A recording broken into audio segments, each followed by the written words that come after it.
कहानी एक टाउन की है जहाँ से 35 साल पहले 3 लड़कियों का मर्डर हुआ था, जिनकी कहानी आज हैलोवीन के दिन क्रिस नामी न्यूज रिपोर्टर सबको बता रहा है। जिन लड़कियों का मर्डर हुआ था उन तीनों की ही उम्र 16 साल थी और तीनों को ही 16 बार स्टैब करके मारा गया था। किलर ने ये सभी मर्डर मास्क पहन के किए थे, इसीलिए वो आज तक पकड़ा नहीं गया। उसने क्योंकि 16 साल की जवान लड़कियों को मारा था, इसीलिए उसका नाम स्वीट 16 किलर के नाम से मशहूर हो गया। लोग उससे डरने लगे, यहाँ तक कि लोग अब हैलोवीन पर भी उसी का गेटअप लेने लगे थे। खैर सीन अब जिमी नामी एक लड़की की तरफ शिफ्ट होते हैं जिसकी एक दोस्त है अमील। ये दोनों कॉन्सर्ट में जाना चाहती है पर इनके पेरेंट्स इन्हें इजाजत नहीं दे रहे।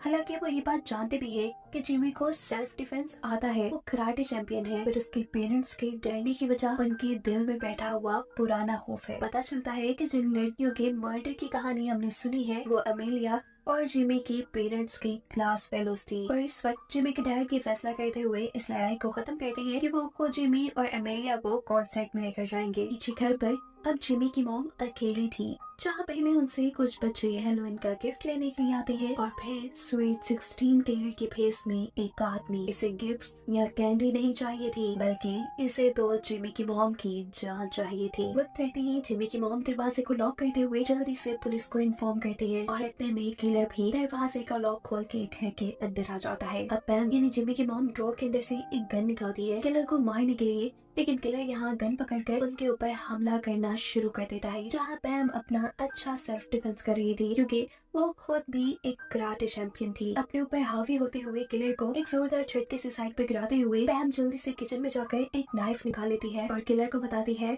कि तुम यहाँ से चले जाओ वरना पुलिस आने वाली है। ये सुन किलर भी थोड़ा घबरा जाता है। वो अब यहाँ से जाने के लिए पीछे मुड़ गया था। पैम को लगा कि किलर जा चुका है, लेकिन तभी अचानक किलर पीछे से पैम के ऊपर हमला करते हुए उसे कई मरतबा स्टैब करके मार देता है। किलर यहाँ से भाग जाता है और यहाँ पुलिस आ जाती है। न्यूज रिपोर्टर क्रिस सबको बताता है कि पैम को भी 16 मरतबा स्टैब करके मारा गया है, यानी स्वीट 16 किलर वापस आ चुका है। जेमी भी तब अपनी मॉम के मर्डर की वजह से काफी दुखी थी। अगले दिन स्कूल में ऑफिसर्स जब केस की इन्वेस्टिगेशन करने के लिए जिमी को बुलाते हैं, जहाँ से बताया जाता है कि पैम काफी दिनों से क्रिस नामी न्यूज रिपोर्टर के साथ राब्ते में थी। इसलिए जेमी जाकर क्रिस से मिलती है और उससे पूछती है कि आखिर क्यों अपनी मॉम को इतने मैसेजेस करते थे। क्रिस बताता है क्योंकि तुम्हारी मॉम को कुछ दिन पहले ही किलर ने एक नोट भेजा था जिसमें लिखा था यू आर नेक्स्ट। उसी सीरियल किलर को पकड़ने के लिए हम दोनों एक साथ काम कर रहे थे। यही बातें वो जाकर अब अपनी फ्रेंड अमेलिया से डिस्कस करती है। जहाँ अमेलिया ने अपने साइंस फेयर के लिए अपनी मॉम का आइडिया यूज करते हुए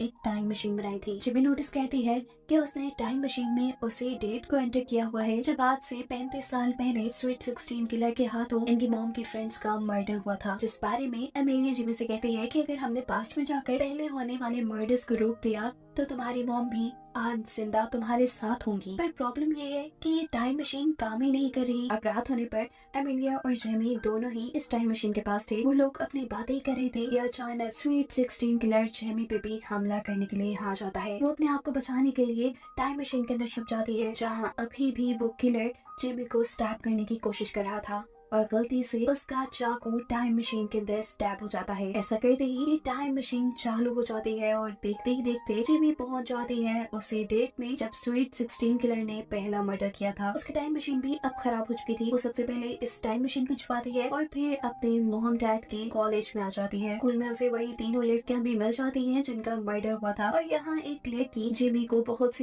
मारती है। जिमी को मालूम होता है कि ये उसकी मॉम पैम ही है, जो अपने स्कूल टाइम में काफी बोल्ड थी। साथ ही उनका पूरा ग्रुप भी स्कूल में काफी फेमस था। इस सब के बाद वो अमेलिया की मॉम के पास आती है और उसे बताती है कि मैं फ्यूचर से आई हूँ। आपकी डायरी की मदद से आपकी बेटी अमेलिया ने टाइम मशीन बना ली है, जिसका इस्तेमाल करते हुए मैं आज यहाँ तक पहुँची हूँ। अमेलिया की मॉम को उसकी बातों पे यकीन करना इसलिए मुश्किल ही हुआ था क्योंकि वाकई वो टाइम मशीन के ऊपर अपनी रिसर्च कर रही थी और आज तक उसने अपनी रिसर्च और डायरी के बारे में किसी को नहीं बताया था।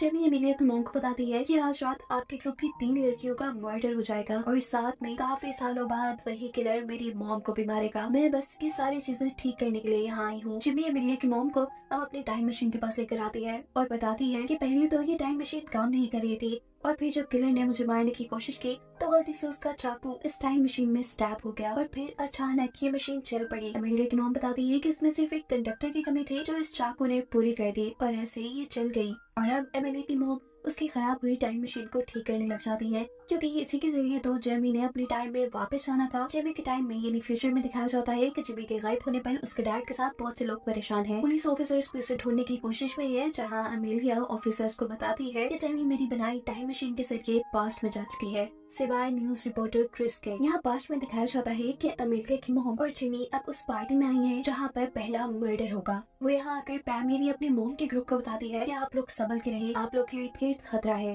पर ये लोग तो उसकी कोई बात नहीं सुनते और उसका मजाक उड़ाते हुए उसे यहाँ से बाहर निकाल देते हैं। लेकिन फिर भी जेमी हार नहीं मानती और वो पार्टी में इन चारों के ऊपर ही नजर रखे हुए थी। हम देखते हैं कि पैम की एक साथी ऊपर अपने बेडरूम में थी, तभी अचानक उसे स्वीट 16 किलर मास्क में नजर आता है, जिससे वो अपना फ्रेंड समझ रही थी। वो किलर अब उसके पास आता है और बेदर्दी से 16 मरतबा उसके जिस्म में स्टैब करते हुए उसका खून कर देता है। उसकी आवाज सुनकर जल्दी से जिमी और पैम उसके कमरे में आते हैं और उसको मरा देखकर पैम की हालत बहुत ज्यादा खराब हो जाती है। जिमी उसे संभाल कर पार्टी से बाहर लेकर आती है और यहाँ पर पैम पूछती है कि तुम्हें कैसे पता था कि हम में से किसी की जान खतरे में है। तब जिमी उसे सच ना बताते हुए ये कहती है कि मुझे बस फ्यूचर के विजन आते हैं, इसी वजह से मुझे ये बात पता थी। यहाँ फ्यूचर में हम देखते हैं कि अमेलिया के पास क्रिस आया है। वो उसे बताता है कि मुझे हमेशा से ये बात याद थी कि सबसे पहले जिस लड़की का मर्डर हुआ था वो बेडरूम में नहीं बल्कि गैरेज में हुआ था, पर अब अगर पास्ट की फोटोज देखी जाए तो मर्डर बेडरूम में नजर आ रहा है। जिस पर अमेलिया उसे समझाती है कि क्योंकि जिमी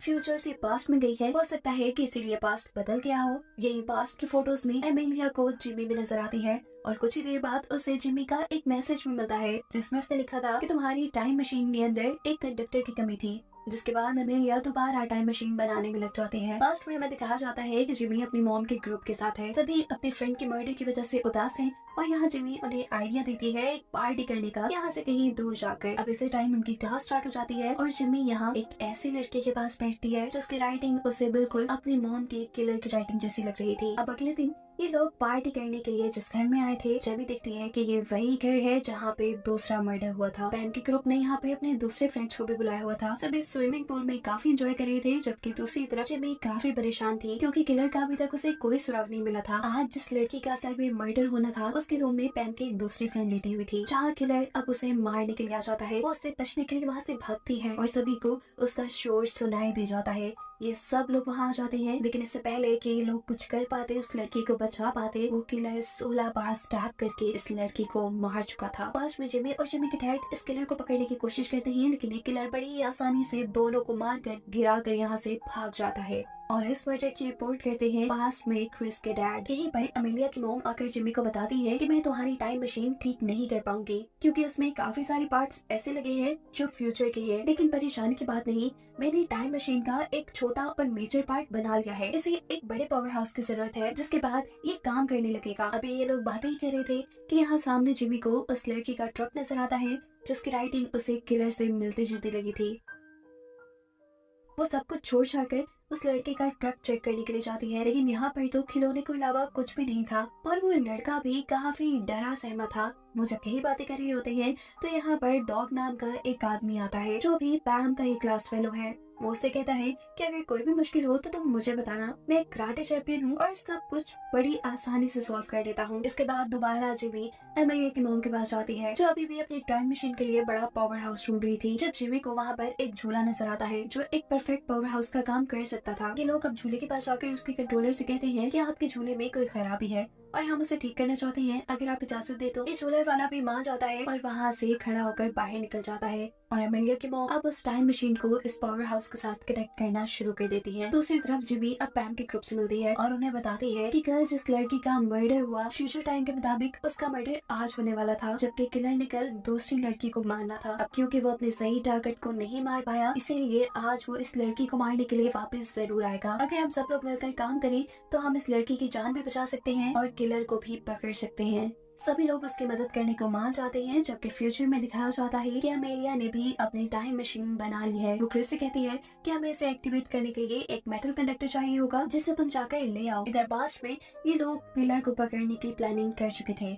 जिमी अब उस लड़की को हॉरर हाउस में भेजती है जिसे किलर ने मारना था। उनके एक्सपेक्टेशन के बिल्कुल मुताबिक किलर भी वहाँ पहुँच जाता है और इससे पहले कि वो उस लड़की को मारता उससे पहले जिमी नजर आ जाती है, जिसने पिछले मर्डर के टाइम में भी इस किलर को पकड़ने की कोशिश की थी। वो सोचता है कि क्यों ना पहले जिमी को ही खत्म कर दिया जाए। वो जब जिमी के ऊपर हमला करने के लिए आगे बढ़ता है तो जिमी बड़ी ही आसानी से इस हमले से अपने आप को बचा लेती है, क्योंकि उसे सेल्फ डिफेंस आता था इससे पहले कि किलर अब उसके ऊपर भारी पड़ता। यहाँ पास में ही जिमी के डैड और बाकी लोग भी आ जाते हैं, जिन सभी के साथ ही किलर अकेला लड़ रहा था। उसकी फाइटिंग स्किल्स काफी अच्छी थी क्योंकि उसने एक ही वक्त में सभी को काबू किया हुआ था। किलर का ध्यान इन सबसे लड़ने में था और इस चीज का फायदा उठाते हुए पीछे से एक लड़की एक बड़ी सी स्टिक उसके सीने में स्टैब करके उसे मार देती है। फाइनली अब किलर मर चुका था। ये लोग किलर का मास्क उतार कर देखते हैं तो पता चलता है कि ये डॉग नाम का वही लड़का है जिसने पहले जिमी से बात की थी और उसे बताया था कि वो एक बहुत ही अच्छा कराटे चैंपियन है। लेकिन अब सवाल ये था कि इन्हीं का क्लास फेलो इन्हीं को क्यों मार रहा था। ये लोग डॉग के गले में पहना हुआ एक पेंडेंट देखते हैं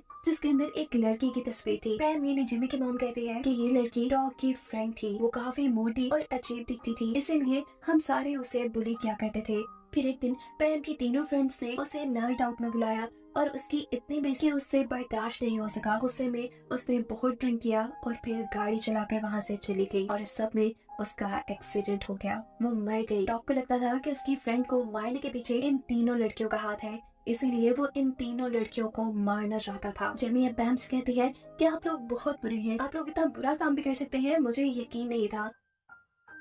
पैम कहती है नहीं मैं उस दिन पार्टी में भी नहीं थी। लेकिन जेमी उसकी कोई भी बात सुने बगैर वहाँ से बाहर चली जाती है। उसे अफसोस हो रहा था कि पैम जैसी बुरी लड़की उसकी मॉम है। अभी ये लोग यही बातें कर रहे होते हैं कि स्वीट 16 के लड़के भेस में कोई और आदमी आकर पीछे से तीसरी लड़की को भी मार देता है जिसकी जान अभी जेमी ने बचाई थी। इसे देखकर ये सब लोग डर जाते हैं और जेमी बताती है कि असली किलर को हम मार चुके हैं। मुझे लगता है कि ये किलर फ्यूचर से आया है अमेलिया की टाइम मशीन का इस्तेमाल करते हुए। यहाँ सीन कट होकर दिखाया जाता है कि फ्यूचर में अमेलिया का मर्डर हो चुका था। यहाँ पास्ट में दिखाया जाता है कि फ्यूचर से आए हुए इस किलर ने जाकर पास्ट के टाइम रिपोर्टर को यानी क्रिस के डैड को भी मार दिया था। इसी सारी अफरा तफरी के अंदर अमेलिया की मॉम टाइम मशीन को एक्टिवेट कर देती है और जेमी से कहती है कि तुम तो एटलीस्ट अपने टाइम में वापस जाओ, अगर तुम्हें यहाँ कुछ हो गया तो सब कुछ बर्बाद हो जाएगा। जेमी टाइम मशीन के अंदर आ जाती है और किलर उसे भी मारने के लिए टाइम मशीन में आ जाता है। वो यहाँ जिमी को मार ही देता, पर इतने में पैम यहाँ पे आती है और वो पीछे से किलर का गला पकड़ लेती है। किलर ने एक ही झटके में पैम से अपनी जान छुड़वा ली थी। अब ये दोनों किलर से लड़ने की कोशिश में थी, लेकिन किलर इन दोनों से ज्यादा ताकतवर था। जिस झूले के अंदर इन्होंने टाइम मशीन लगाई हुई थी, टाइम मशीन के एक्टिवेट होने की वजह से ये झूला बहुत ही तेजी से घूमने लगा था। फोर्स की वजह से ये सारे लोग अब पीछे जा लगे थे, यहाँ तक कि ये लोग हिल भी नहीं पा रहे थे। पर ये किलर किसी तरह आहिस्ता आहिस्ता सरफेस के साथ साथ चलते चलते पैम तक पहुँच जाता है। इससे पहले कि वो पैम को स्टैब कर देता, यहाँ जिमी वक्त रहते ही इस झूले का दरवाजा खोल देती है, जिसकी वजह से पैम यहाँ से बाहर गिर चुकी थी। दरवाजे के खुलने की वजह से हवा के प्रेशर के जरिए किलर का मास्क भी उतर जाता है, जिसकी वजह से हम किलर का चेहरा देख पाते हैं, जो कोई और नहीं बल्कि फ्यूचर से आया न्यूज रिपोर्टर क्रिस ही है। उसने फ्यूचर में अमेलिया की टाइम मशीन का इस्तेमाल किया था और वो यहाँ पर आ गया। फ्यूचर में उसी ने ही जिमी की मॉम यानी पैम को भी मारा था ताकि स्वीट 16 की कहानी कंटिन्यू रहे। लोग इस कहानी को आहिस्ता आहिस्ता भूलते जा रहे थे, पर क्रिस तो हर मर्तबा इसी कहानी की ब्रॉडकास्ट करके पैसे कमाता था। जिमी पूछती है कि आखिर तुमने अपने डैड को क्यों मारा, जिस पर क्रिस बताता है कि उन्होंने मेरा कभी ख्याल नहीं रखा, इसीलिए मैंने उन्हें मार दिया। इससे पहले कि इस टाइम मशीन के अंदर अब जिमी मारी जाती, जिमी एक नेल गन का इस्तेमाल करते हुए क्रिस को ही मार देती है और दिखाया जाता है कि फाइनली अब जिमी पहुंच चुकी है अपने टाइम के अंदर। घर आने पर वो देखती है कि उसके मॉम डैड दोनों सही सलामत थे, यानी उसने फाइनली पास्ट को चेंज करके अपनी मॉम की जान बचा ली थी। यहाँ पर अब अमेलिया की मॉम जिमी से मिलती है और उसे एक साइड में ले जाकर बताती है कि मैं आज बहुत नर्वस थी, मैं चाहती थी कि आज ही टाइम मशीन तुम्हें इस टाइम में लेकर आएगी और मैं नर्वस इसलिए थी कि अगर उस टाइम मशीन के अंदर से किलर भी निकला तो क्या होगा, इसीलिए तो मैंने अपने पास एक गन भी छुपा ली थी। वो आप जिमी को एक बुक देती है जिसके अंदर वो सारी चीजें रखी हुई थी जो उसके पास्ट में जाने की वजह से इस टाइम में चेंज हो गई थी। यहाँ इस टाइम में यानी फ्यूचर में जिमी का एक भाई भी है जिसका नाम उसके पेरेंट्स ने जिमी रखा था और असल में जिमी का नाम अब चेंज हो चुका था। और यही सब बताते हुए ये कहानी यहाँ पे खत्म हो जाती है।